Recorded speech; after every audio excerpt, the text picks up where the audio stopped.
we're going to look at the revision for paper 1. Paper 1, which is climate and geomorphology.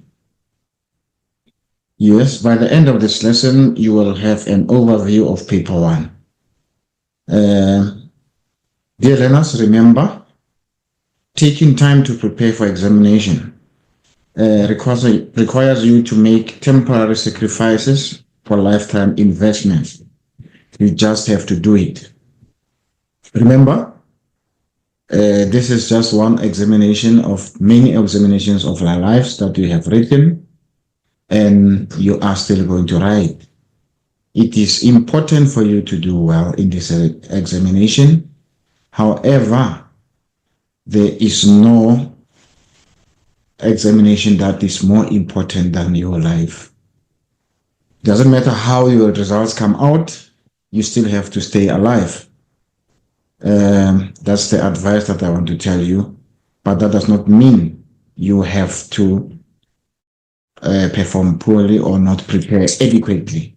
If you have prepared adequately, the results will come automatically. Now, let's go through and see what's in store for us. The date for the paper 1 final examination is going to be on Wednesday, 5 November 2024. You start at 9 o'clock until 12 o'clock. It's 3 hours paper. However, remember, you must be seated by 8 o'clock so that you can gather your mind and you get ready. Don't get to examination very late. Let me give you some examination tips in regard to geography examination.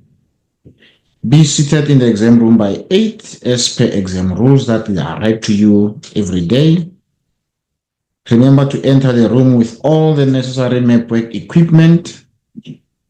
Remember, all your papers have got 30 marks mapwork on them. You must bring a blue pen. An extra pen is very important, even if it's 2 extra pens. You must bring in a sharp pencil, 50 centimeter ruler, preferably a see-through a ruler that you can put on the map and still see underneath so that you are accurate in your measurement. You need a calculator because you might need to calculate in your theory part as much as in your mapwork part. So you need a calculator because no cell phone is allowed. So the only tool that you can use for calculation will be your calculator. You need your protractor. Make sure that you get a good night rest prior to your examination. Do not go out there and cross night at night before you write the examination. You'll be exhausted the following day. Eat your breakfast so that you can fuel your brain. To answer some of the examination questions, you need to understand the difference between explain how, and explain why questions.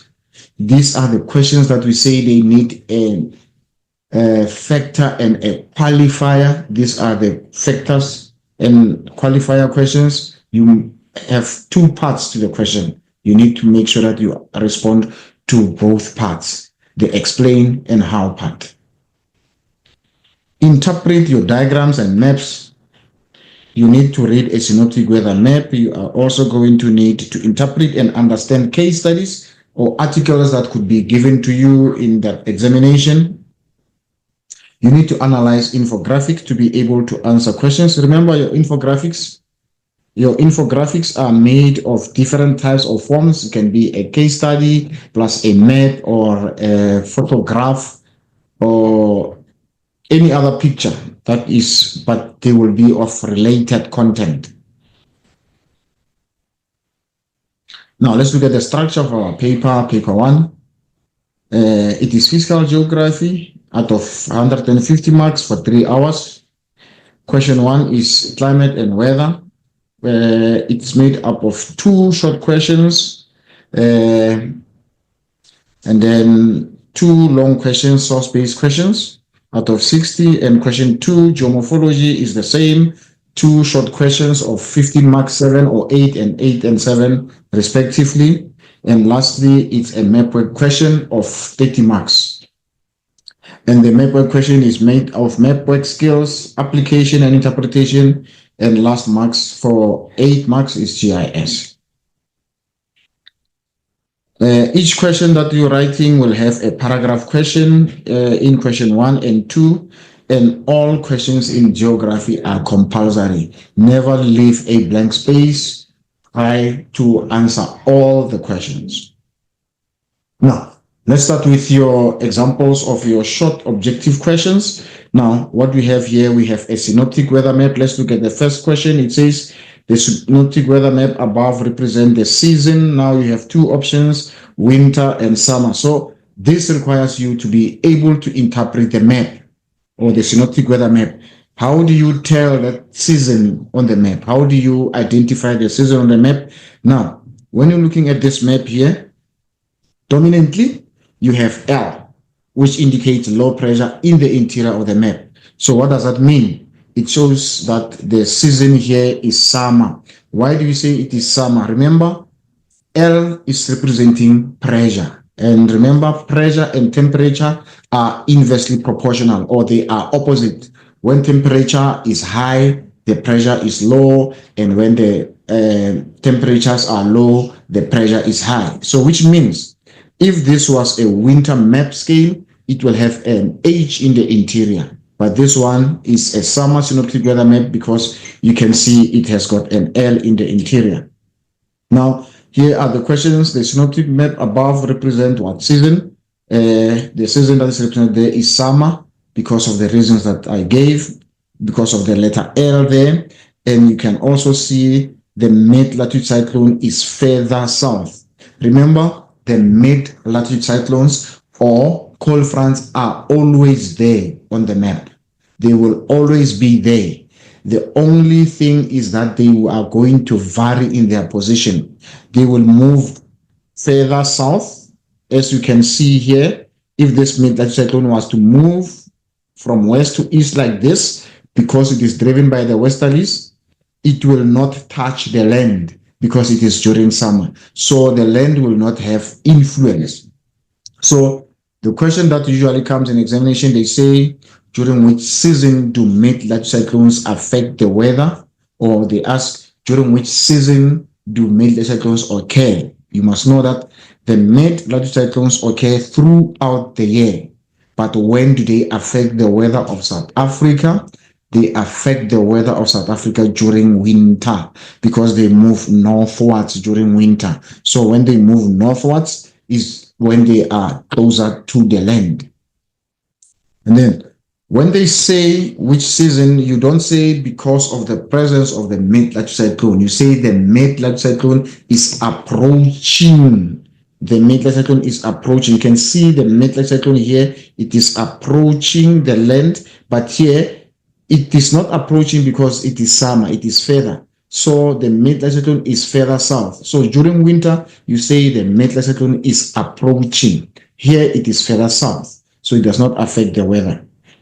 Let's go to our next question. It says the weather station model at X. Here is the weather station at X. Then they say it's in the cold sector or warm sector. So when you're looking at the area behind the cold front is called the cold sector. But this one over here is a warm front. So behind this area over here, this whole area behind the warm front is called the warm sector. Is the area behind the warm front. This will be a tip of the warm front. And again, what you should know about the warm front is that the warm front hardly ever, or it never affects the weather of South Africa during summer or during winter. The warm front never affects the weather of South Africa. Why? Because it is always further south. So it is further south during winter. It is even further or furthest during summer. So it never affects. So it's a common examination question. They can ask you between these two fronts, which front never affects the weather of South Africa. You must know the front that never affects the weather of South Africa, it is the warm front. The reason that it is further south every time. Now, our next, the weather station model at X, we said it is in the warm sector. Why warm sector? Because it is found behind the warm front. Then the temperature in Lesotho will be mostly probably be high. Why will the temperature in Lesotho be high? Here is our Lesotho here. Why will the temperatures be high? Because we said temperature and pressure are inversely proportional. And the letters that you see here, the L and H, are representing pressure. So when you see L, it shows low pressure. And low pressure is created because the air is warm and it is rising. So here, the temperatures here will be warm because you see the pressure being low. The area of constant pressure between two highs and two lows at W. So we're looking at this W here. We're looking at this W here. Then we're saying the pressure, the area of constant pressure between two highs and two lows here. This is what we call a saddle. The area between two constant pressure is called a saddle. So which means now you have your high pressure that side, you have your high pressure this side. The area between these two high pressure cells is called a saddle. And the pressure cell found at U is the U. The pressure found at U. So here is the pressure found at U. I believe you studied your high pressure cells. So you have this one over here, you have the other high pressure here. So what will be the pressure cell then? It is the South Atlantic because it is found in the Atlantic Ocean. And then the next question, the pressure reading at the cut-off low in Mozambique is HPA. What HPA? Is it 10, or is it 1008? So what do? You go there, you say this Mozambique, the isobar is not given. So it is given here. But what you should know is that the difference from one isobar, what is an isobar? Is a line that joins places with the same atmospheric pressure. So difference between one isobar to another is 4 millibars. So when you go there, you're going to say 10, 12 minus 4, then this one is going to become 1008. That's how you get to that 1008. And then you could do the same if they ask you what is the air pressure at any. Okay, you can see here this is a low pressure and the pressure here is 1600 millibars. And then because this is a low pressure, it means when you move away, the pressure will increase. But this one is a high pressure, meaning that when you move away from U, the pressure will increase. When you move away from U, you're moving outwards, the pressure will increase because this is a center of higher pressure. So it's 1020, it will be 1024. So it will increase like that when you move away from high pressure.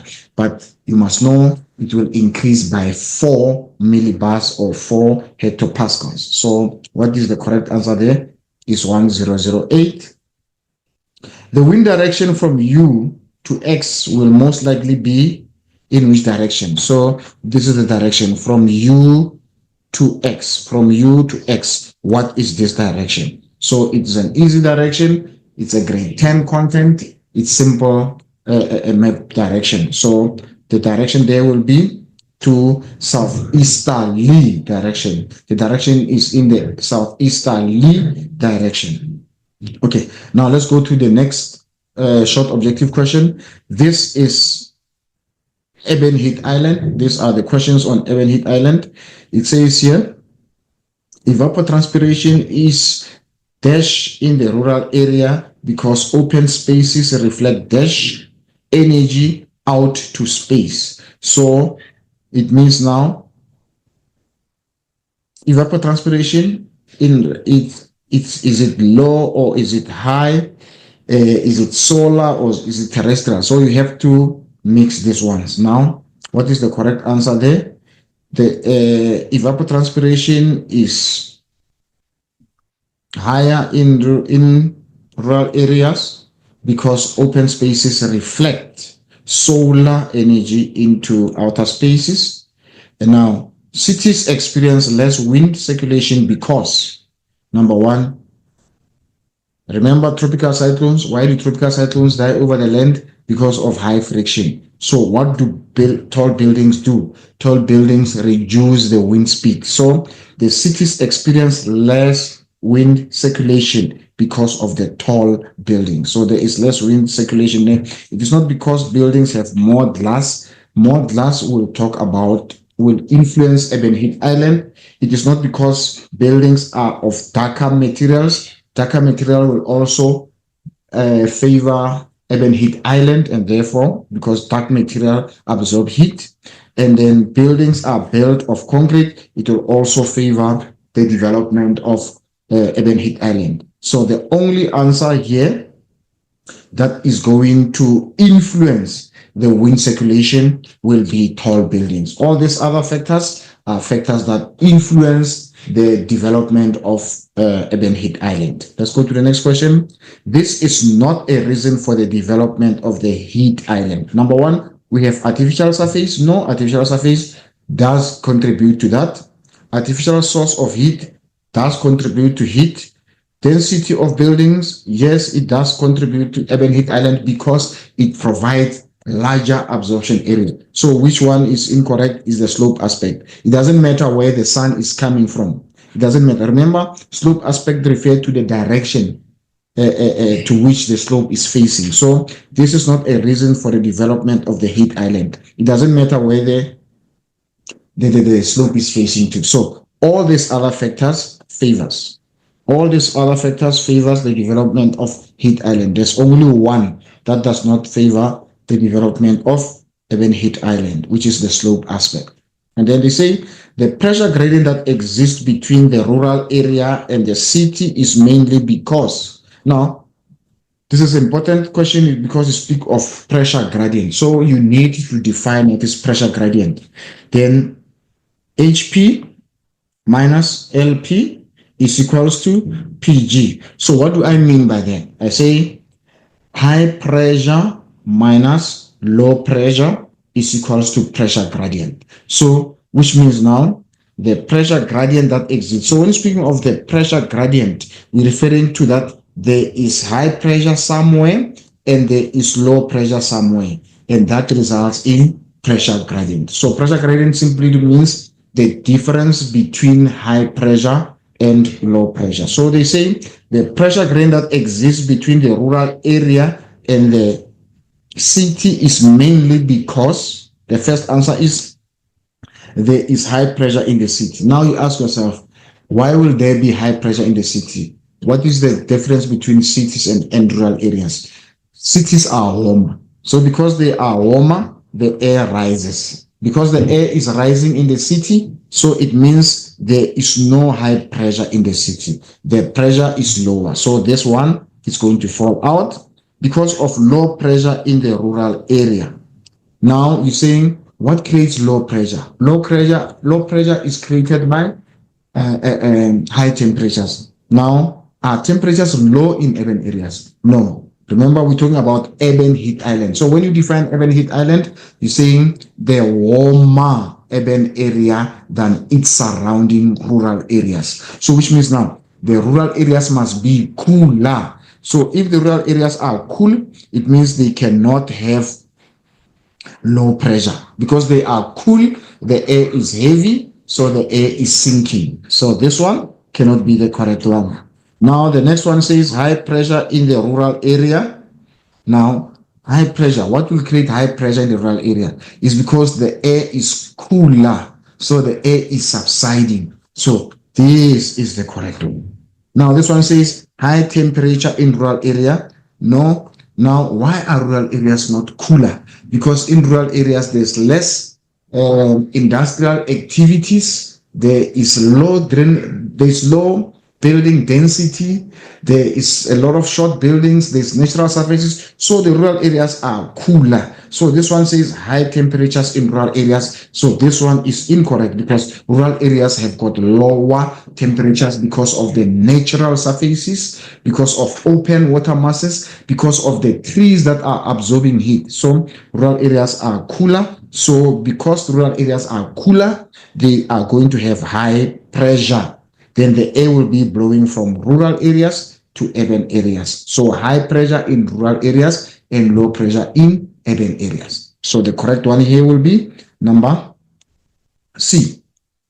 Now, let's look at this other one. The dash is or are responsible for the reduced insolation in the city. So what is this statement telling us? That there is less insolation, there is less solar energy that is able to reach the city. So now, when you look up here, you can see a line there.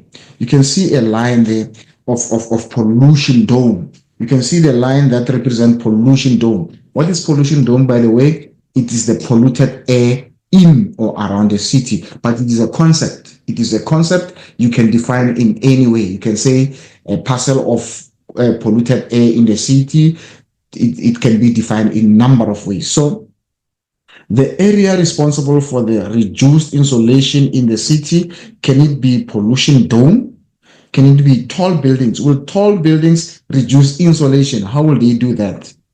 Can the sun reduce insolation? The sun is the source of insolation. Can reflection be the source of reduced insolation? What will be the correct answer? The pollution dome. So this is the pollution dome. So the sun's rays are bouncing off the pollution dome, and therefore they reduce insolation in the city. Then the pollution dome expands during the day mainly. So what does it mean? It means now the shape of the pollution dome. The shape of the pollution dome during the day will be a little bit higher.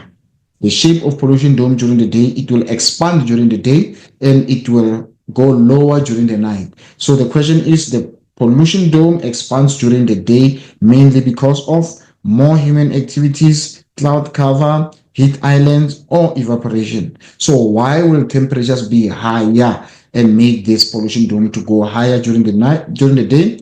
It is because of more human activities. The main cause of the dome in the diagram above. So this is the diagram above. What is the main cause of this pollution dome? Now we're looking at reflection, we're looking at air circulation, we're looking at ebb and flow, we're looking at solar radiation, we're looking at reflection, we're looking at infrared, we're looking at dome dust. So the main cause of the dome. So what is causing pollution? So pollution dome, remember we're talking about polluted air in the city. So of all these answers, what is pollution? Which one create pollution here? So the answer becomes dust. That's the main cause of pollution here. The dust is the one that is causing pollution here. Okay, let's move on to the next question. This is another short objective question. The climatic phenomenon represented by AB is the katabatic or moisture front. This is your line AB. What is this line AB? It is a moisture front. So moisture front, you need to define what is a moisture front. Is a line that separates warm, moist air from cold, dry air. So this is your warm, moist air from the Atlantic Ocean, and this is your cold, dry air from the South Atlantic Ocean. So this is your moisture front. The reason or the season represented in the figure is winter or summer. What is a line thunderstorm? What is the moisture front going to do? Is going to give us line thunderstorm. During which season do we receive line thunderstorm? Or during which season do we experience this heavy rainfall? We experience this heavy rainfall during summer. So the correct answer there will be summer. It says line AB indicates a ridge or a trough. Now you need to know the difference between a ridge and a trough. Now, what is this? This is a low pressure, and the low pressure is extended. So an extended low pressure, a trough is an extended low pressure. Low pressure is a trough. Once it is extended like this, it's called a trough. Now, this one over here is a high pressure. So once the high pressure becomes longer like that, or it is extended like that, what do you call it? We call it a ridge. So now you know two concepts here. You know what is a ridge. A ridge is an extended high pressure, and you know what is a trough. A trough is an extended low pressure. So what is the correct one now? The line thunderstorm occur along the trough line. So this line thunderstorm, this moisture front here is a trough line, because the reason why we have clouds is because the air is rising, and the air will only rise when the temperatures are high. And then this is going to result in what you call trough line. This is a trough line, and it occurs during summer. And then the air mass at D is influenced by here is your D, is influenced by the warm Mozambique or cold Benguela current. It is influenced, okay, I think I skipped 1.1.4, I'm sorry. At C, there is cold and dry, warm air, cold and dry, or warm and moist. At C. Here is your C. So this is Atlantic Ocean influenced by the cold Benguela current. So the air here is cold and dry. The air mass at D is influenced by the warm Mozambique current or cold Benguela current. This is grade 10 syllabus. So you know the ocean current on the east will be the warm Mozambique current. Air mass C. Air mass C. Here is the air mass at C. Undercuts or overrides. So undercuts meaning that it goes underneath, or override meaning that it goes on top. Air mass D along the AB, which is the moisture front. This line over here is called the moisture front. This trough line is called a moisture front. This trough line over here is your moisture front. So the question is, the air mass at C is going to undercut. Now you need to know the characteristics of this air mass. This air mass is cold and dry. So it's cold and dry, therefore it's denser. So what will be the answer there? The answer for this question will be, it is going to undercut. It's going to go beneath. It is going to go beneath because it is heavier. This one over here on the east is warmer, so it will override. It is the one that's going to go above. Now, the air at D originates from the South Atlantic or Indian Ocean. At D, is it South Atlantic or Indian Ocean? It comes from the Indian Ocean. And lastly, the common type of precipitation east of line AB will be advection or a thunderstorm. So on the east of moisture front, this is where you're going to get this line thunderstorm. This is where you're going to get the line thunderstorm on the east of the moisture front. So the common type of precipitation east of the line AB will be line thunderstorm. And why? Why are we getting line thunderstorm on the east? Because on the east, the air is warmer. Because the air is warmer, it rises, and it rises rapidly. And because the air rises rapidly, it condenses. On the east, the air rises, it rises rapidly, and it rises higher, resulting in the development of cumulonimbus cloud, the CB clouds. And then what is the weather associated with cumulonimbus clouds? It is heavy rainfall and thunderstorm. Weather associated with cumulonimbus cloud is heavy rainfall and thunderstorm. So because the air on the east is going to rise rapidly, and after rising rapidly is going to rise even higher, is going to result in the clouds that have vertical extension. The clouds that have got vertical extension and that are heavily laden with moisture. They've got a lot of moisture, and then therefore it's going to result in the development of thunderstorms and heavy rainfall on the east of the moisture front.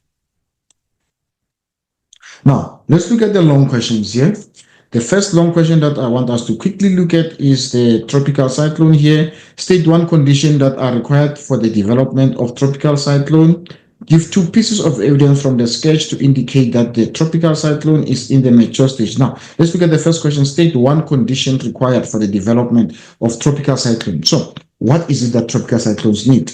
Tropical cyclones need the temperatures of 27 degrees and above, plus 27 degrees temperatures above, but it must not just be temperatures of 27 degrees and above. It must be ocean temperatures, because it doesn't matter what temperatures are, so long as they are not on the ocean or in the ocean, that will not favor the development of tropical cyclone. It must be surface water temperatures or ocean temperatures of 27 degrees and above, not just temperatures of 27 degrees and above. And number one. Number two, what do tropical cyclones need to develop before 27 degrees temperatures and above? They also need Coriolis force. They need Coriolis force because Coriolis force is the one that results in the rotation of the winds. They need Coriolis force. And then they also need high level of evaporation. What is the importance of high level of evaporation? Is to create low pressure or create intensive low pressure, because the air is rising. Now the pressure is getting lower and lower. And then where will this tropical cyclone get their energy from? They will get their energy from latent heat. So those are the conditions that are necessary or that are required for the development of tropical cyclone. You said 27 degrees Celsius and above, but ocean temperatures of 27 degrees and above, they also require what? Tropical cyclones also require Coriolis force. Coriolis force. What is the importance of Coriolis force? Is for the air to be able to rotate or to spin. And then also it requires high level of evaporation. What is the importance of evaporation? Evaporation, remember, is going to result in low pressure or intense low pressure created on the surface. And again, this is the low pressure, that is the evaporation that will further result in the release of latent heat to the tropical cyclone as the energy source for the tropical cyclone. Because the tropical cyclone needs energy. And where does tropical cyclone get their energy from? From the latent heat.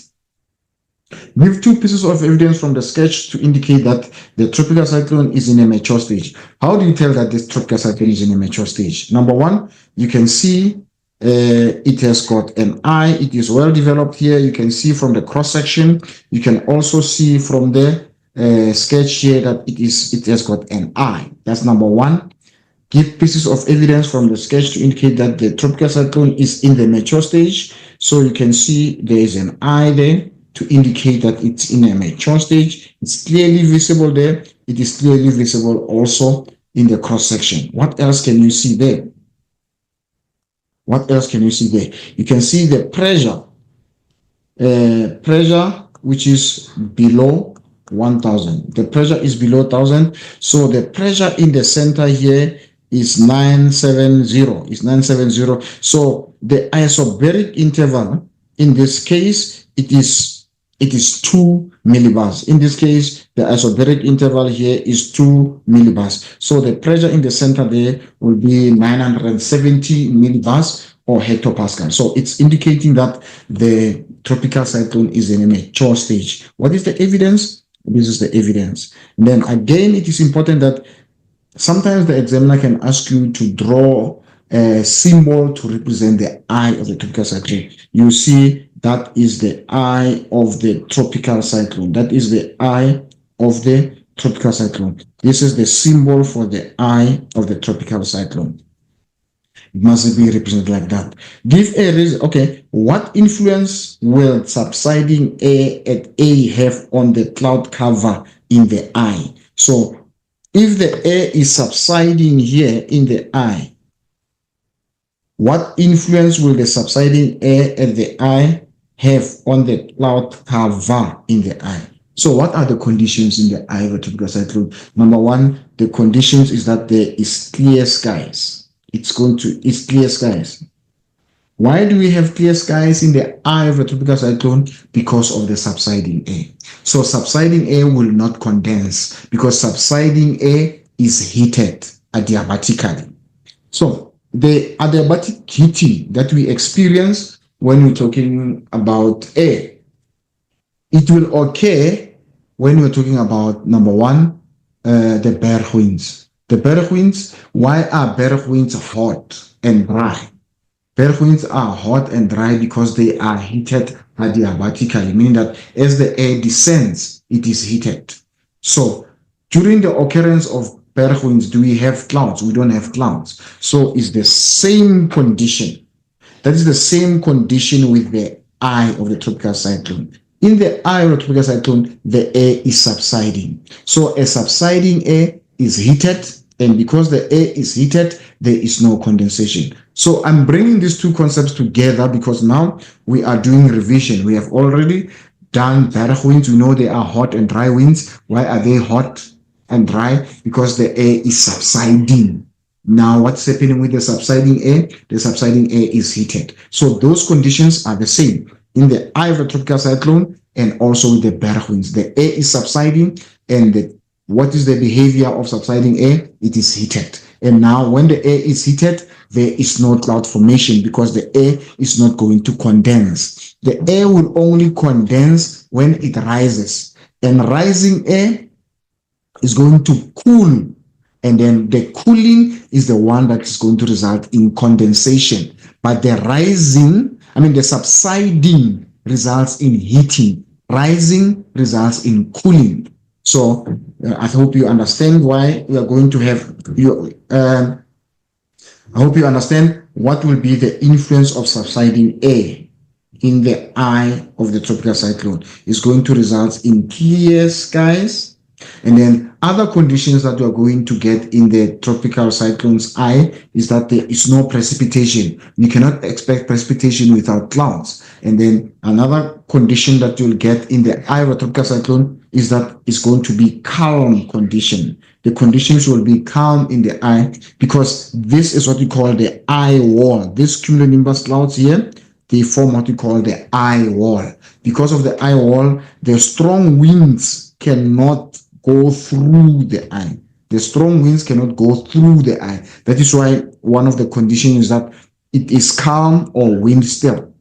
It is calm or wind still in the eye of the tropical cyclone is because of the strong cumulonimbus clouds or thick cumulonimbus clouds that stops the wind from blowing into the eye. So you know the conditions in the eye. You know it's clear skies. Why clear skies? Because the air is subsiding. Subsiding air will not condense. That is okay. I've already given the reason why we are going to have clear skies. We're going to have clear skies because the air is subsiding, and because the air is subsiding, the air is going to be heated, and when the air is heated, that air is not going to condense. That is why we don't have clouds in the eye of the tropical cyclone. Now, indicate the relationship between the wind speed and air pressure as indicated by the graph above. This is our graph above, and then this point over here will be at the eye of a tropical cyclone. Now, what are we looking at here? We're looking ahead of the eye, before this eye comes. So ahead of the eye will be at this point. Ahead of the eye will be at this point. So ahead of the eye, wind speed will be high and the air pressure will be low because you can see the air is rising there. You can see the air is rising there. It shows that there is it shows that the pressure is low here because the air is rising. So ahead of the eye, we are going to have high wind speed and we are going to have low pressure. And then within an eye, what's going to happen within an eye? Because the air is subsiding, it creates high pressure. And within the eye, because of these cumulonimbus clouds that stop the air from blowing in, we are going to have a very low wind speed. There is calm condition in the eye of the tropical cyclone. Now, the next question, last question of the tropical cyclone says here, how does the leading or left quadrant dangerous semicircle develop in the tropical cyclone? The tropical cyclone is moving from east to west. Why does it move from east to west? It is driven by the tropical easterlies. Tropical cyclones are not driven by the easterlies. They are driven by the tropical easterlies. You cannot give an answer that says easterlies because, number one, we have two sets of easterlies in our circulation. We have polar easterlies and tropical easterlies. So the answer has to be specific. It must be tropical easterlies. Now, this is the general direction of the storm from east to west because they are driven by tropical easterlies. And now when you're looking at the circulation of air here, it is also from east to west. The air circulation, remember this is a clockwise circulation. The air is circulating in a clockwise direction. So because of this clockwise circulation, at this point, the circulation is to the east. At this point, the circulation is to the east and the general direction is to the east. So that is how the dangerous semicircle develops. How does the leading or left quadrant dangerous semicircle develop? It develops when the general direction and the circulation direction are the same. The general direction from east to west and the circulation direction are also from east to west are the same. General direction are the same as circulation, east to west. So that is when the tropical cyclone is going to have that dangerous semicircle. So these are the answers that we spoke. Now we're looking at other source-based question. This is representation of the summer condition. Now, what is the question? The first question says, identify one factor in sketch A that influences the weather of South Africa. So this is sketch A. So what is influencing the weather of South Africa here? It is South Atlantic, it is Kalahari high pressure, it is South Indian, it is cold Benguela current, it is warm Mozambique. That's not even a question. This was just a teaser. It's so easy. You just look at any of the factors here and you get a free mark here. And now next question, how would the position of the South Atlantic high pressure influence the moisture content of the air reaching the east coast of South Africa in summer? How would the position of the South Indian high pressure influence the moisture content of the air reaching the east? Now, the South, now what has happened now with the high pressure? The high pressures, remember we said they are following this high pressure cells, they are following the migration of the ITCZ. So when it is summer, they move further south, and then when it is winter, they move further north. They move in this direction. They move further south and north according to different seasons. And then Kalahari high pressure does not move south and north, it moves up and down. So it is higher during summer and it is lower during winter. This Kalahari high pressure. It moves up and down. This one moves north and south. So the question is, how would the position of the South Indian high pressure influence the moisture content of the air reaching the east coast of South Africa in summer? So what does it mean now? It means during summer, the South Atlantic high pressure is further south and therefore is going to allow warm moist air to enter the interior. And this warm moist air in the interior will now condense because it's going to rise and cool. After condensing, it's going to result in the cloud and the clouds will result in precipitation. So how would the position of the South Indian high pressure influence the moisture content of the air reaching the east coast of South Africa? What do you say in summer? saying that because the South Indian high pressure is further south, it allows the warm moist air to go into the interior, and therefore it allows warm moist air to come into the interior. Why is the Kalahari high pressure weakly developed over the land in summer? This is your Kalahari high pressure. Now you can see the inversion layer is above the escarpment here. Why is this the case? It's because the Kalahari high pressure is higher in the atmosphere. And then why is Kalahari high pressure higher in the atmosphere? Because there is strong convection. There is strong convection. So there is a lot of rising warm air, convection or vertical movement of air. So the question says, why is the Kalahari high pressure weakly developed over the land in summer? It is because, number one, we have strong convection. There is more rising air. And now the question can be opposite. It can say, why is the Kalahari high pressure weaker or stronger during winter? Why is it stronger during winter?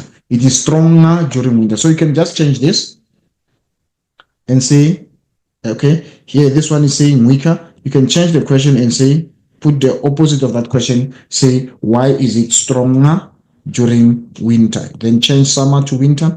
Then it is stronger during winter because there is strong subsidence. There is strong subsidence. Remember now we're saying there is strong convection during summer, and during winter there will be strong subsidence. And then this during winter will mean now, because of strong subsidence, the inversion layer, this inversion layer will move below the escarpment, and trap warm moist air. So this one indicates a weaker Kalahari high pressure. This one will indicate a stronger Kalahari high pressure.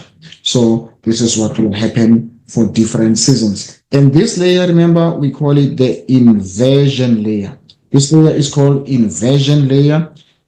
It's called inversion layer because it is at the plateau. If it was in the valley, we will call it thermal belt, but it indicates temperature inversion, which the increase of temperature with height.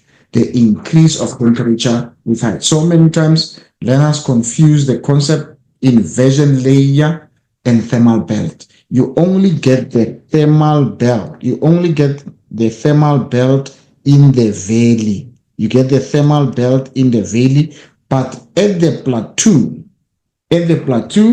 here you get inversion layer.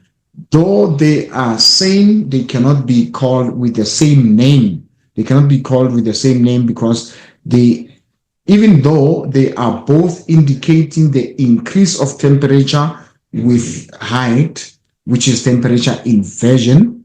Temperature inversion is the increase of temperature with height. You will see here temperature inversion in the plateau here because of the weak and strong Kalahari high pressure. You'll also get that in the valley, but you cannot use the two concepts interchangeably. Inversion layer remains at the plateau and the thermal belt remains in the valley. That's how you should know them. Now, how does the weakly developed Kalahari high pressure cell influence the presence of the inversion layer in sketch B? How does the weakly developed Kalahari high pressure cell influence the presence of the inversion layer in sketch B? This is our sketch B. How does the weak inversion influence the presence? Weak Kalahari high pressure. Now, how does it influence it? The inversion layer is above the escarpment. So you can ask that question in opposite direction and say, how does the strong Kalahari high pressure influence the position of the inversion layer? You can say it goes below the escarpment. But for this question here, it says, how does the weakly developed Kalahari high pressure cell influence the presence of the inversion layer? Now you say the inversion layer is above the escarpment. So if you ask this question in opposite and you say, how does the strong You see, how does the strong developed Kalahari high pressure cell influence the presence of inversion layer in sketch, whatever sketch, or in winter, you say it goes below the escarpment. Okay, I am not going to just go through the questions that are asked here. I'm going to go through possible ways in which these questions can be asked so that you are better prepared for your paper. Now, the next question says, in a paragraph of approximately 8 lines, explain how the position of the inversion layer will bring overcast and unstable weather conditions over the interior of the country in summer. In a paragraph of approximately 8 lines, now you are stated how long must the paragraph be. But we said the length is not so key to the to this question. What is more key to the question is that you must look at the allocation of marks. The question wants you to give 4 answers. So it says, explain how the position of the inversion layer will bring overcast and unstable weather conditions over the interior of the country in summer. So there is a weak subsidence of air over the plateau. There's going to be weak subsidence over the plateau, number 1, and the land is going to heat up excessively over the central interior. The warm moist air from the warm Mozambique current will reach from the South Indian up the escarpment, and the warm moist air will reach the interior of the country because the inversion layer is above the plateau. There is lots of cloud formation. There's going to be widespread of rainfall during summer. So in a paragraph of approximately 8 lines, how the position of the inversion layer. Okay, now it's very important that you are able to respond. It's very important that you are able to respond to this question for both summer and winter. What will happen during summer? The inversion layer is above the escarpment. Warm moist air goes into the interior. Warm moist air condenses cloud formation. Cloud formation is going to result in precipitation during summer. But during winter, the inversion layer is below the escarpment. And when the inversion layer is below the escarpment, warm moist air cannot go into the interior. If the warm moist air cannot go into the interior, there's no condensation. It's going to result in the stable conditions. But here we're talking about the unstable condition, indicating that the air is rising. But for winter, we're going to have stable conditions, meaning that the air is denser and it's sitting on the ground. It's not going anywhere. Now, let's quickly run to geomorphology. Let's quickly run to geomorphology questions and see what questions we have here. Okay. In introduction to geomorphology here, we simply have what we call water cycle. You can see precipitation is there, and you must know how to define precipitation. And then vegetation, you have transpiration, you have surface runoff, you have infiltration. So infiltration is simply referring to the absorption of water by the surface. And that's your percolation of water there. And through flow is the flow of water beneath the surface. That's what you get there. And groundwater is the water found beneath the earth's surface. River discharge refers to the volume of water as it passes a specific point at a specific time. So this is just an icebreaker to our geomorphology here, this water cycle. Let's look at the questions here.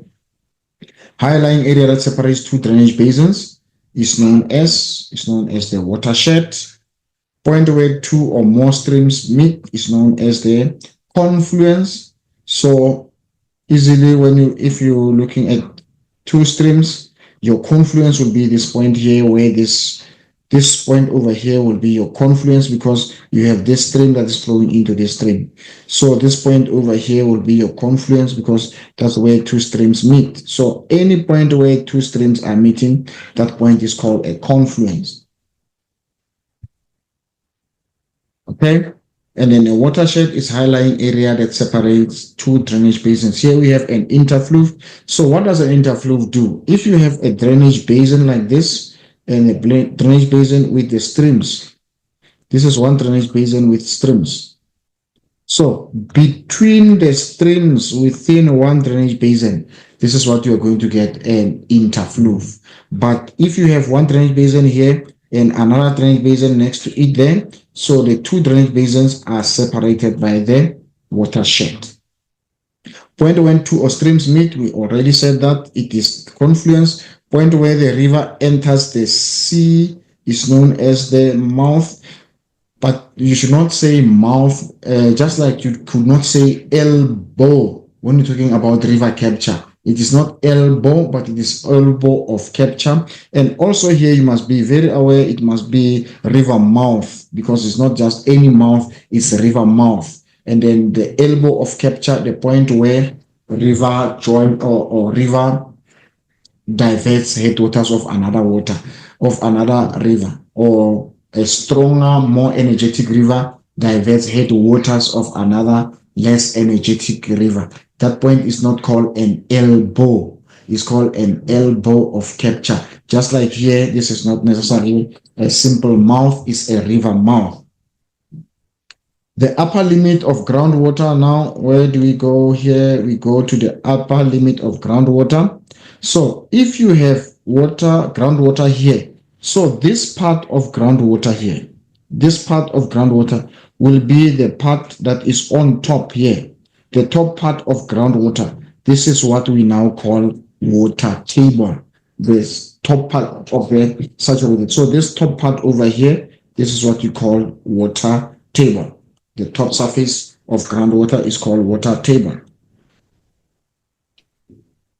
And now the process, okay, base flow. Let me quickly go to base flow. I didn't look at base flow here. So this is what we call base flow, when water is flowing beneath the earth surface. When the water is flowing beneath the earth surface, we call that base flow. And then runoff is when the water is flowing on the surface. Infiltration, the process whereby water seeps under the ground, or the process where water is absorbed by the surface, we call that infiltration. The area drained by a river and its tributary is called the drainage basin. And then what we call the river and its tributary, we call it the area drained by the river system. So you can say it a river and its tributary, or you can say river system. The area that's drained by the river system is called drainage basin. So the river and its tributaries, they are together called a river system. A river that originates in areas of high rainfall but flows through dry area is known as the exotic river. So what is an exotic river? Is a river that has got the source in the highest, in the upper course of that particular river. There's high rainfall. But as that river flows lower, it flows past a dry area or a semi-arid area. So when that river passes through that point, it is known as exotic river. Now let's quickly go through these short questions on drainage patterns. Tributaries join the main river at right angle. Which one has a main river joining at right angle? So both of this A and B. So that question will be for both. So this, when you're naming this will be a trellis pattern, and this one will be rectangular pattern. So the rectangular pattern, tributaries join the main river at right angle. So it's got characteristics of both. So trellis pattern, the tributaries join at right angle, and also with the rectangular pattern, the tributaries join at right angle. So both A and B will be correct here. There are right angle bends along the course of the main river. So this will refer to B. The pattern occurs in folded mountains. So this one will be A, which is trellis pattern, and then develop in areas where faults occur parallel to each other. So it will refer to the rectangular pattern. So when you're looking at the underlying rock for a rectangular pattern, you say it is found in the rocks that have got faults or jointed igneous rocks. This is your this one will be your B, where there are faults or there are joints. Develop in areas where the faults occur parallel to each other. So this one over here, so there's a fault parallel to each other here. This one over here will be your fault. So long as you see the word faults there, the faults are parallel to each other, that one will be B. Tributaries are short. So your tributaries here are your short tributaries here. So this will be your A, your trellis pattern. Tributaries often flow from gaps or pores. So if the tributaries are joining from gaps or pores, so it will form on this trellis pattern. Now let's go to the next question. Short objective questions. Short objective questions. Now let's look at this river profile. The longitudinal profile in a diagram represents, so this is telling you that this is a longitudinal profile. So now what is a longitudinal profile? It is a view of the river from this point that we call the source of the river, where the river originates, and the point where the river enters the sea, which is called the river mouth. So because you are looking at the river from that point to that point, we call it what? A longitudinal profile. Is the review of the river from the source to the mouth. We call it a longitudinal profile. So they're saying this longitudinal profile of the river represented here is graded or ungraded. Now you're looking at the characteristics of the river here. What is the correct answer there? It is ungraded. So why do we say this river is ungraded? Because it has got nick points. Because there's a nick point which is a waterfall there, and it is uneven. The river profile there is uneven, so it is ungraded. The river course indicated by X on the longitudinal profile is there. At X, this point X here, what is it called? Is it upper or middle? So it is still upper course there. This will be the upper course of the river. Erosion is dominant erosion at X. So where is our X? This is our X. Because it is in the upper course, what type of erosion is dominant there? It is vertical erosion that is dominant in the upper course. And then why do we have dominant vertical erosion in the upper course? Because in the upper course, the gradient is steep, and therefore there's going to be vertical erosion. And then the sharp drop in gradient indicated at B on the diagram is known as A. So here there's a sharp change here in the gradient. It's called a what? A waterfall. So this is a definition of what we call a nick point. This is a definition of what we call a nick point. What is a nick point? Is when there is a sudden change in the gradient of the river. Where there is a sudden change in the gradient of the river. Now, 2.1.5, headward or vertical erosion may result in the removal of the temporary base level of erosion. Which one is that? Is headward erosion. After the removal of the temporary base level at B, the river profile will have what shape? After this temporary is being removed, now the river is going to be flowing here. What will be the shape? What will be the shape here? The shape there will be a convex. Not convex, I'm sorry. Convex will be bending outwards. So this one will be a concave. After the removal of the temporary base level. So after all this are removed, now the river will have a concave profile, and now it will change from being ungraded to being graded. It will change from being ungraded because it's going to have a concave profile, and once it is now concave, smooth concave profile, it is now going to change from being ungraded to be graded. So what do we mean when we say it is graded? It will be in a state of equilibrium. There's going to be equilibrium. Let me write it here. Equilibrium.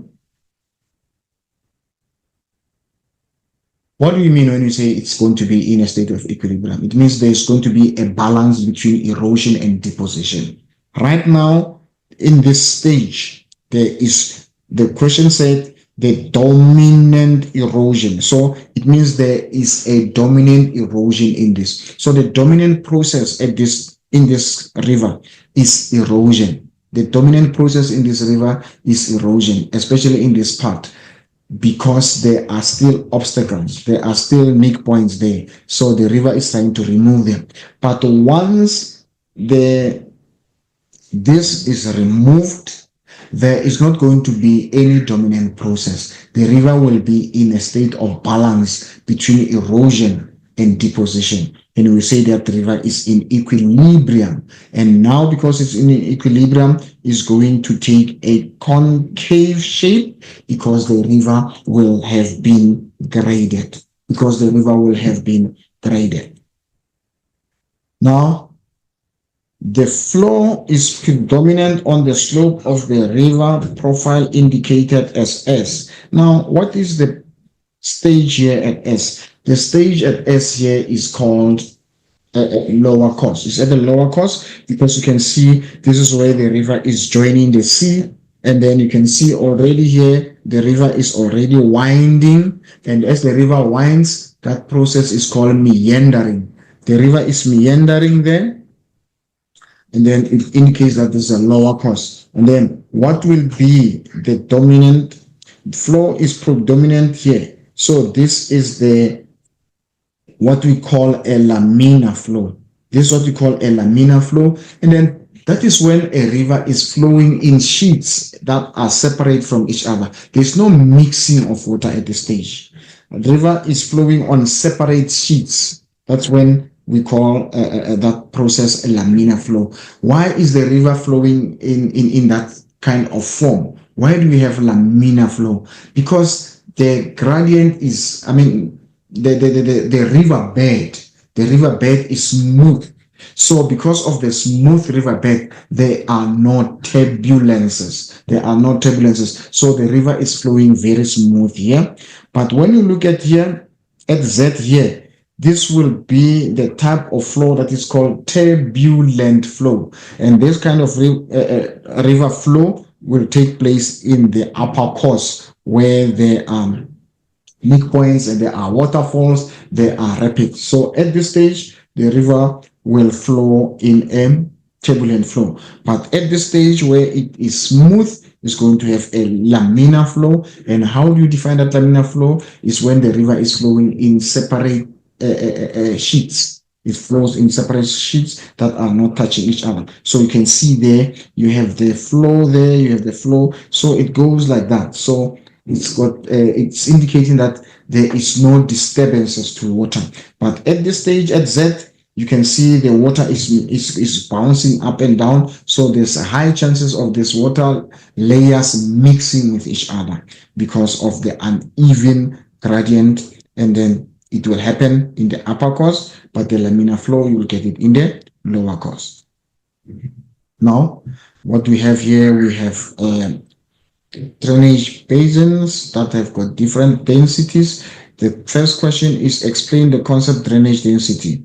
So when talking of density, we're simply referring total length of streams divided by total length of streams divided by the area drained by those streams. So what evidence indicate that sketch A has higher drainage density? Why do we say A has higher density? There are many tributaries.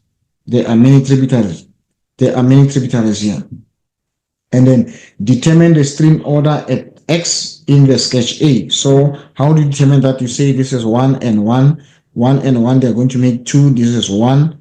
and 2, they're going to remain at 2. This is 1 and 1, they're going to make 2. So you have 1 and 2, it remains at 2. Then you have 2 and 2 is going to result in 3. So determining the stream order at X will be stream order number 3. Stream order number 3. So as we speak of this order, okay, we'll talk about that. Let's finish these questions. Explain the influence of gradient or slope on drainage density. How does the gradient influence density? Now, the gradient and density, they are, if the gradient is steep, there's going to be a high surface runoff. And because of high surface runoff, the density is going to be high.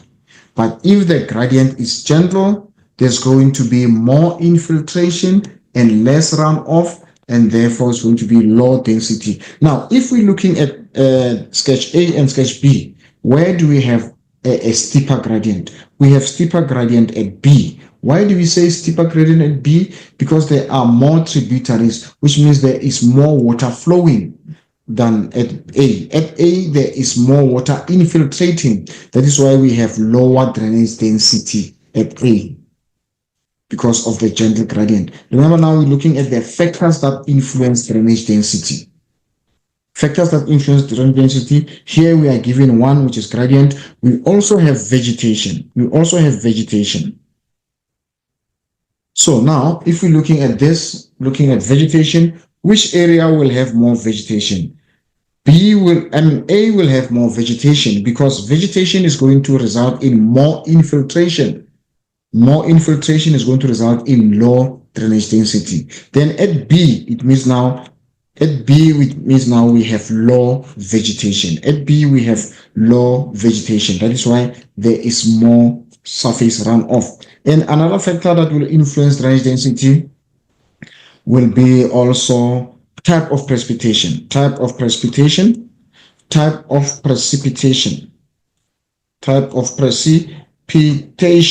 So what do we mean here? It means that at X, or here at A, the type of precipitation here is soft rain.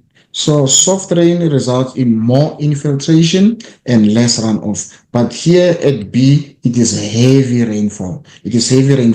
Therefore, it's going to result in more runoff, which results in higher density. Then you can also look at another factor. It will be soil moisture.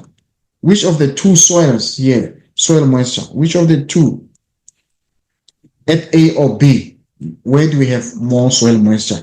At A, there is less soil moisture, which means the surface at A is dry. Because it is dry, more water infiltrates. But at B, it is saturated. Because it is saturated, it allows less water to infiltrate. So most of the water is going to flow on the surface. And another factor that we can look at that will change this density will be, another factor will be porosity and permeability. It will be porosity and permeability. So what's happening here? Porosity. What is porosity? It's pore spaces per unit area. So it means at A, there are more pore spaces. And if you can look at the type of surface, at A, you can say at A, we have sand. And now because of sand, there is more infiltration and less runoff. And therefore, it resulted in A having a low drainage density. And at B, you can say we have clay soil here. You can say we have clay soil here. And here we have sand soil or sandy soil. So here we have clay soil. Because of clay soil, there's going to be low porosity. Because of low porosity, there's going to be low permeability. So porosity influences permeability. So clay soil is less porous and it is also less permeable. Because it is less permeable, then it's going to result in high infiltrate. It's going to result in high runoff and less infiltration, and therefore is going to have higher drainage density. So those are some of the factors that are going to influence. So now, porosity and permeability will also influence drainage density. So at A, the surface is highly porous and highly permeable, resulting in more infiltration and less runoff. But at B, the clay soil is less porous, or it has got less porosity, and therefore it is less permeable. That is why we have what? More runoff. How do you tell there's more runoff? Because the density is high. How do you tell that there's low density? How do you tell this area is high permeable? It's highly permeable because there is more water infiltrating and there's less water flowing. Okay, now let's move. We have looked at the factors that influence the drainage density. Now let's go into drainage pattern in sketch B. Drainage pattern in sketch B and sketch A are the same. The drainage pattern here is the same. It's different in terms of density. So the drainage pattern for A and B will be dendritic. How do you tell it is dendritic? Because it looks like the branches of a tree. It does not look like a tree. It looks like the branches of a tree. And then the tributaries join the mainstream at acute angle. Those are the characteristics of the dendritic pattern. And then those are the reasons. Identify the drainage pattern. We said, what is the pattern? Dendritic for both A and B. For both A and B. Because the difference between A and B is just density. But the shape is the same. It's dendritic pattern. So why do we say? Give a reason. Why do you say it's dendritic? Because it looks like the branches of the tree, and because again the tributaries join the mainstream at the acute angle.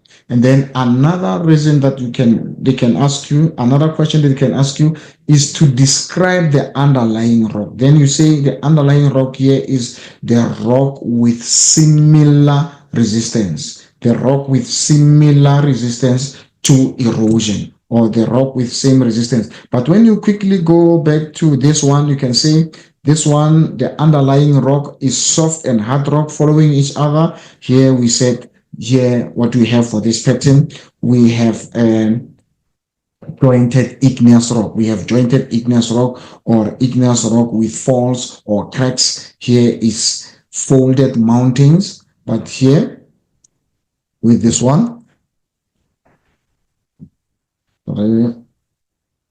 here this one we say is a surface with a uniform resistance to erosion. Okay, let's move on to the next one.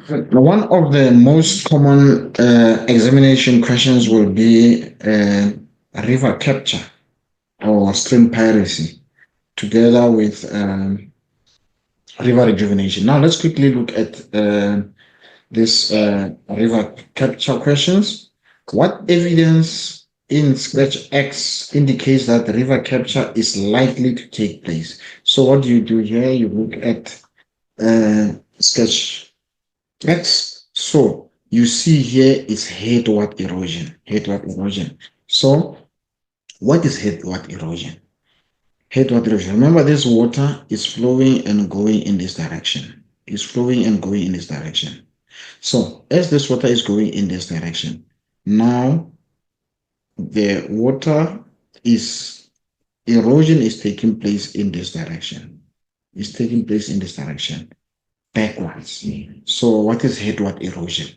When the river erodes backwards, or when the river erodes towards the source. So it's eroding backwards. So what evidence in sketch X indicates that river capture is likely to take place? So what do? You look at here, you're saying headward erosion is taking place. Tributary of river A is cutting through the watershed. So this place over here is the watershed. So what is happening here? This tributary is cutting through the watershed. It is also important for you to know what do we call the process where the river is cutting through the watershed? That is called what we call abstraction. That process is called abstraction. So we have two processes here.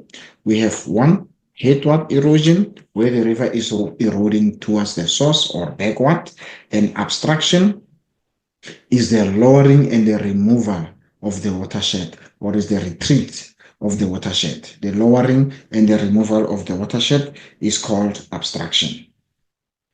What could have caused the Captor stream to erode through the watershed? Why was this river able to cut through the watershed? Now, you need to know what are the factors that contribute to river rejuvenation. It's because what?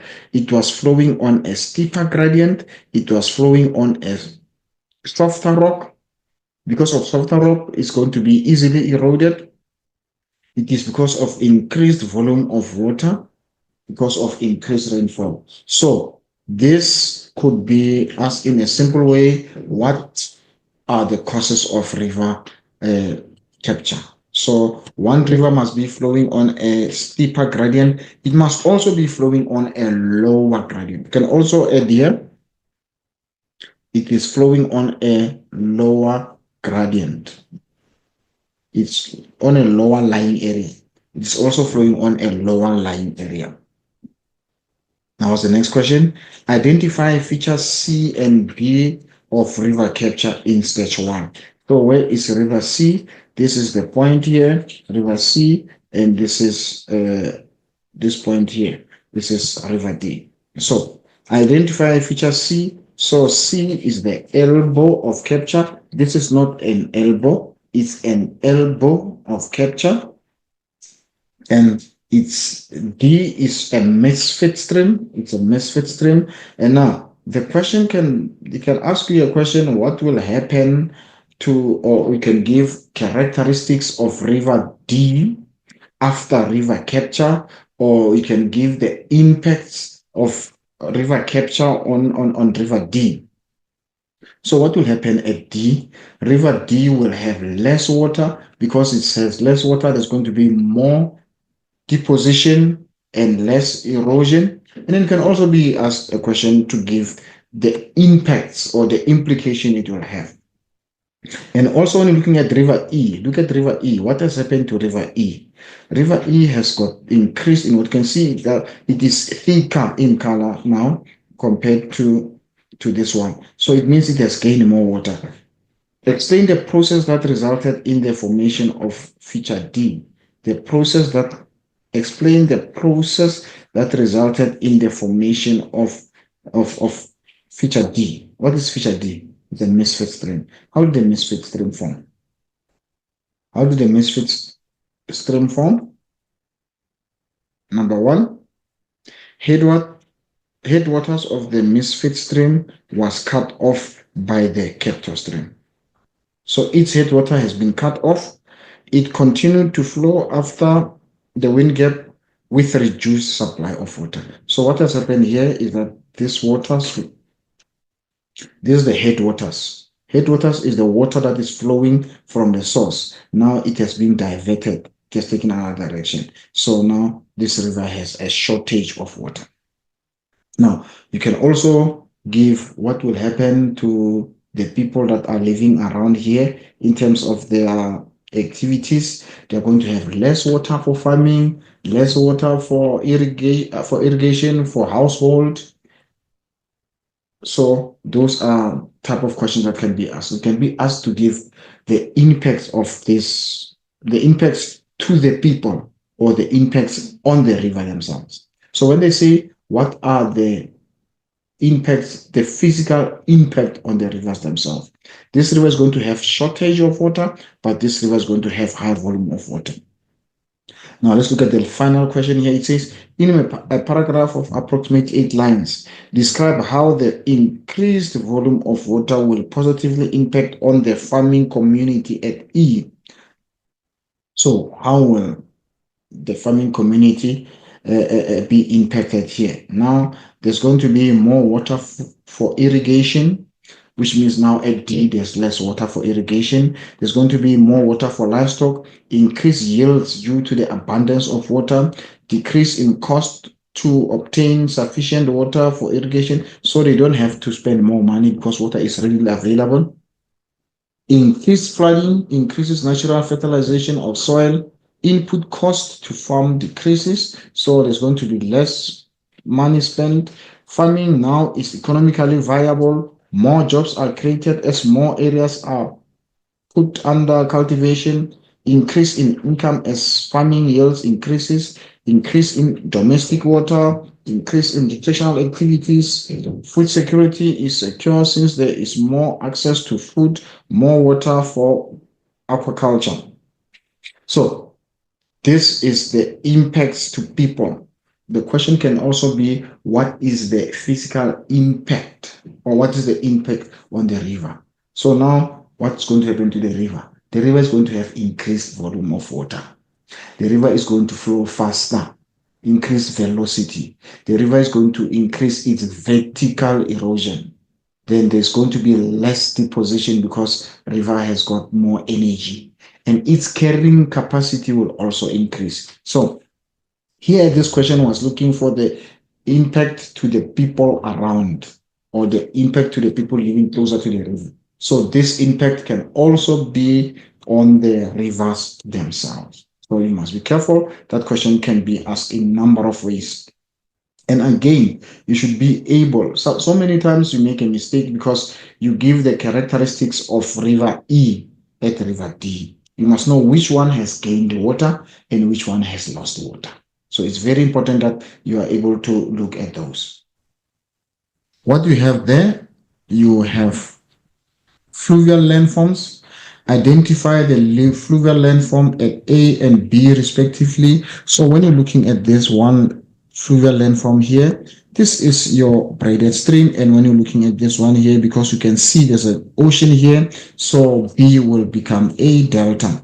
Where in the river will one find the fluvial landform at B? This fluvial landform, which is the delta. Where do you find the delta? At the mouth of the river. Where in the river will you find this? You find it at the mouth of the river or in the lower course of the river. Explain how the fluvial landform A is formed. How is landform A formed? How is stream is formed in the lower course of the river? So what is happening there? As the river is flowing, it deposits the material on its own course. It's happened that there is deposition of sediments in the course of the river. Because it is in the lower course, the river is unable to cut through the deposit. So what does the river do? The river starts to wind around. The river starts to wind around the deposits. So when the river starts to flow or wind around the deposit, it's going to result in different channels, or in number of channels, or the river is going to split in many channels. And as the river splits in many channels, this is going to result in the development of what we call braided streams. And then write a paragraph of not more than 8 lines and discuss the significance or the importance of fluvial landform at B. What is the fluvial landform at B?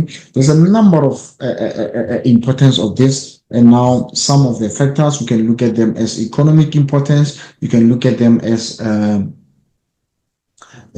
social importance, and can also look at them as environmental importance. Let's look at the importance now of the deltas. They support biodiversity. It means now there's plants and animals that can be found there. It's a habitat for migratory birds that can be migrating from one place to another. They can live in the deltas. They are nursery grounds for marine life. They are natural barriers against storms and erosion. So because there's vegetation around the deltas, this vegetation will also reduce the wind speed. So it stops erosion and reduce the storm. So that's one of the reasons why the tropical cyclones will reduce their speed when they come through the land or over the land, because number one, they start with the friction from the deltas. And now, what will be the economic importance of deltas? Because of the fertile soil, It's good for agriculture. They also support fishing. They are also tourist attraction. The deltas can also be used for human settlements. They can also be used as historical and spiritual sites. People can go there to go and worship and do whatever their interest. And again, deltas are important for education and research. And you can see there, we are also talking about delta in our education system. So it means now it is also important for education and research. Now, let's quickly go through mapwork activities. What are we going to look at here? So, we're going to look at gradient. So, before you can know how to calculate gradient, you must know how height is represented on the map. Number one, height is represented through using of the contour lines. This the contour lines there on the map. Number two, height is shown on the map through use of the trig station. What is important is the trig station. You must know trig station has got two numbers to it. It's got this full number or whole number 72. It represents that is trig station number 72. And also at the bottom, it's got a number that has got a decimal comma. It shows the height of that particular trig station. Height on the map can also be represented using spot heights. So this is your spot height. It's a spot plus a number. It's a dot and a number. So we call that a spot height. And then also we can use benchmark to represent height on the map. So this is a benchmark. You will usually find the benchmarks on the sides of the roads. Okay, now let's calculate vertical exaggeration first. The formula for vertical exaggeration is equals to vertical scale over horizontal scale. Vertical scale over horizontal scale. Now, your horizontal scale is always given. Your horizontal scale is always given. So when you calculate vertical exaggeration, you do vertical scale over horizontal scale, and you know your horizontal scale is always given on the map. But your vertical scale, what is your vertical scale? Your vertical scale is not given. You work out your vertical scale. How do you work your vertical scale? You look at your contour interval. And you must remember, your contour interval is always in meters. Your contour interval, height on the map is shown in meters. So your contour interval will also be in meters. Now, let's try to calculate, try to do a general calculation of vertical exaggeration. Now, if you calculate vertical exaggeration, now you have to know now your contour interval. You say now, how it is 20 meters. Your vertical scale is not given to you, but your horizontal scale is given to you. How do you work out your your vertical scale? You're saying now, because my vertical scale is not given, but what I know is that the vertical interval on the map is 20 meters, then what do you say? You say, how many centimeters are there? How many centimeters are there in a meter?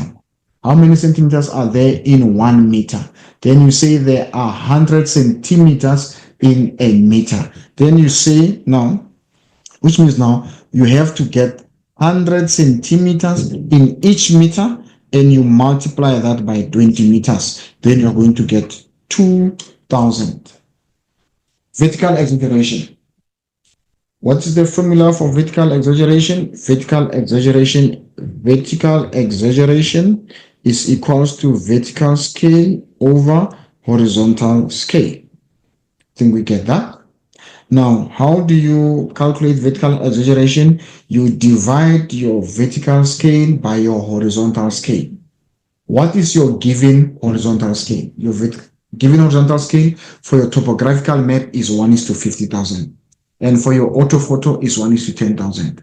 In this case, we're going to use a vertical scale. We're going to use a horizontal scale of a topographical map, which is 1:50,000. So what do we do now? We say the horizontal scale is given is 1:50,000.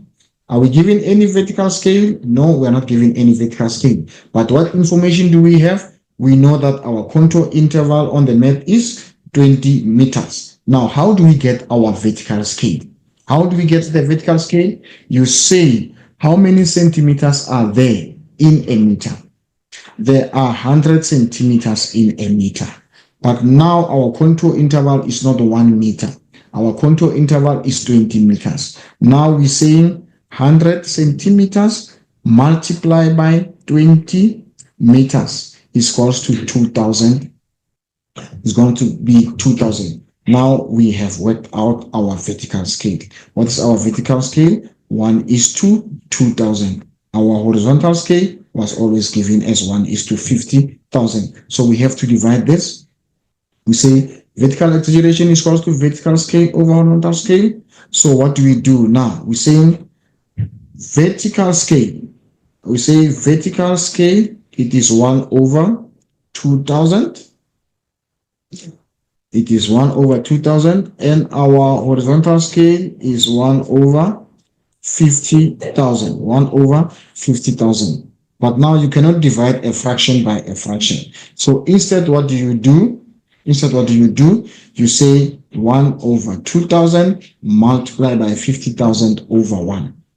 So what do you do there? 50,000 times 1 is 50,000. Then 2,000 times 1 is equals to 2,000. So what do you get there? You say 50,000 divided by 50,000 divided by 2,000. So you do a simple, you simplify. So you cancel this 3 zeros by these 3 zeros. Then you have 50,000 divided by 2. So how many times does 2 goes into 50? It goes 25 times. So it means now on the topographical map, our vertical scale is exaggerated. The features on the topographical map will be exaggerated 25 times for them to be clearer. So our vertical exaggeration on the topographical map is done 25 times. So when you're looking at a feature on the topographical map, you are going to exaggerate it 25 times. Why do we do vertical exaggeration? To make the features to be clearer. So we're going to exaggerate it 25 times to make it clearer. Let's continue with our map work. Let's continue with our map work here. So now, use the topographical map evidence. What has happened here? This. Okay. Now, use the topographical map evidence in your answer to the previous question and give 2 reasons why it will be difficult to construct a road. Okay, this one is it's a gradient calculations. This one is a gradient calculation. It's not a vertical exaggeration. So what are we looking at here? Contour lines in the topographical map is very close. So why is it going to be difficult for you to construct a road here? It is because the calculations here is I mean not calculation, sorry. It's because the contour lines will be closer to each other.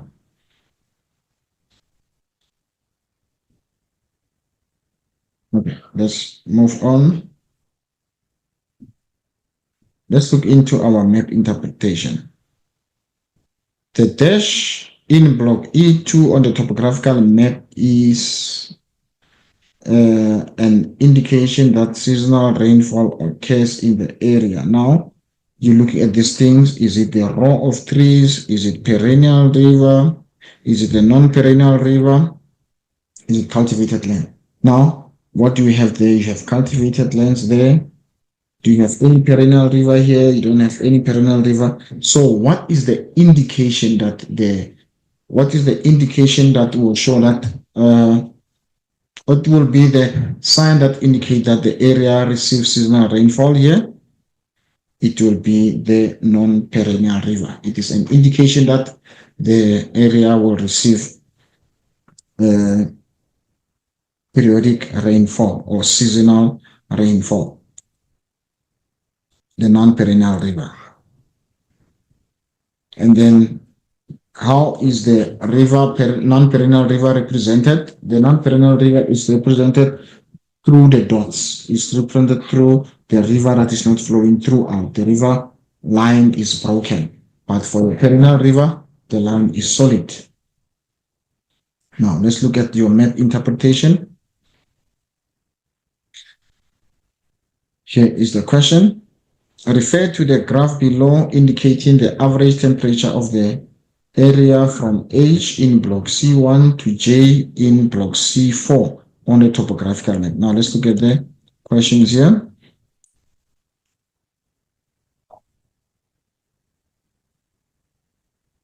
Identify the man-made feature that was responsible for the higher temperature recorded at X. So here is our point X. And now we have that. Why will the temperatures be higher? So what must you identify? You must identify man-made. Remember, in our previous slide, we're talking about the temperatures in urban areas and rural areas. Where are temperatures higher? Temperatures are higher in urban areas than in rural areas. Now, we must give the reason why are temperatures higher in urban areas. Number one, the tar roads, constructed buildings, these are the features that are going to make the temperatures to be higher in urban areas than in rural areas. And now, when we're looking at this rural area over here, what will make the temperatures to be cooler at this point? Why will temperatures be cooler at this point? Number one, you can see there's vegetation there. You can see there's a river there. So these are the natural features. So the question could be, what is the natural factor that are going to make the temperatures to be lower here? It is the natural vegetation here. It is also the river that are going to make the temperatures higher. Lower. And then what will be the factors that make the temperatures higher in urban area, in the build up? How do you see urban area on the map? You see the gray area is indicating the build up area. So also these are the type of roads that are also seen in the urban area. So the factors that are going to make temperatures to be higher here is built up area or constructed. The gray area is indicating this is a built up area, and also this is the tar roads that are going to make the urban areas to be warmer. But you're looking at the natural vegetation, and the rivers are going to make the rural areas cooler. And then because of that, this one will be cooler, and then pressure gradient will be created. So this will be high pressure, and this will be low pressure, like in our previous slides. So air will be moving from rural areas to urban areas. So this is a typical example of what we spoke about when we're talking about urban heat island in the earlier slides when we're talking about temperatures. So temperatures will be lower here and will be higher here. So you can see here temperatures are lower, and as you go up, the temperatures are increasing when you're moving from that point going there. This is your J, indicating the temperatures are lower. Why are temperatures lower here at J? You can see the graph here showing temperatures lower because you can see there's a river there, there's natural vegetation there. But when you go into H here, H is in urban area, so you can see now the graph is showing temperatures that has gone higher. Because of what? Because it's urban area with artificial surfaces that absorb heat, with roads that absorb heat, with more human activities. So urban heat island, when it comes to mapwork, that should be the simple thing that you can do for yourself, because it's going to be easy for you to interpret it because it is showing there on the map. So I expect everybody to get that. Why is temperatures low here and why is temperatures high here? So you have all those factors that makes temperatures to be high and low. And because of that, it's going to result in pressure gradient. Let's continue with our interpretation there. It's the same diagram that we are looking at. Now we're looking at the factors. Explain your answer to the previous question. So we have explained that we're identifying. So what were we doing here? we're simply identifying. So you will identify what are the features. Now, after you have identified the features, you have seen these features that makes temperatures to be low. The feature here is water. The feature here is vegetation. And then the feature here is road, and the feature here is also built up area. Now, we're taking it further. We're saying you're no longer identifying now. You're saying you explain now the answer. Why are these features making temperatures higher in urban areas, and why are these features making temperatures lower in rural areas? Now we're saying the tarred roads and buildings in the city town absorb heat and retain the heat, which will increase the temperature in this area, resulting in urban heat island. And then what will happen now in rural areas? Temperatures, natural surface are going to reflect, or trees are going to absorb.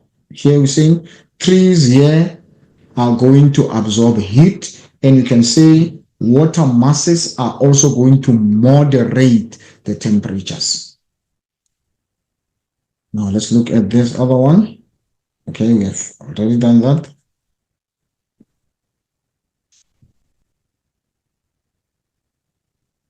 Now, another way of map interpretation can also be katabatic and anabatic winds. So if they say name the winds that will blow from A to B at night, the weight at night must tell you already that we are talking about valley winds. We know that we are talking about valley winds, and these valley winds must be during winter. So if they say during night or in the valley, you must know those winds. So long as you see the word night, you must know it is katabatic winds. And when they describe the nights these winds will blow, katabatic winds are going to develop during cold winter nights. It is going to be cold, calm winter nights. So there must not be winds. There must not be wind. It must be wind still.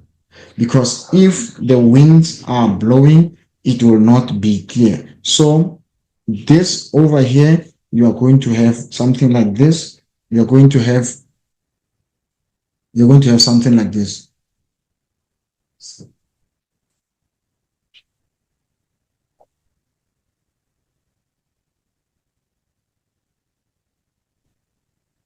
So this is your katabatic winds. So during which season do they form? They form during cold winter nights. The first process that will take place will be terrestrial radiation, loss of heat by the surface. Then the cold air will go to the bottom of the valley, and it's going to force the warm air that was trapped in the bottom of the valley to move upslope.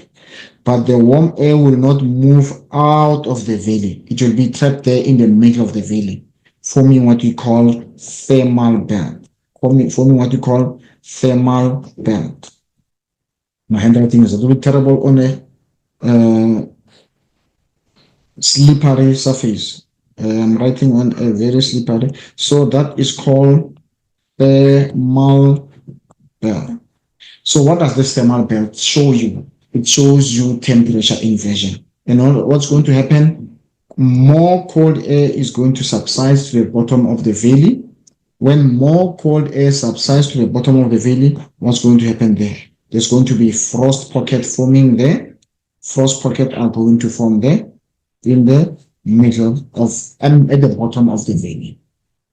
So it will be during cold winter nights. And I think I came to the end of the revision for paper 1, and I would like to thank you for paying attention and for listening. Thank you. We shall see each other again when we do revision for paper 2. I thank you.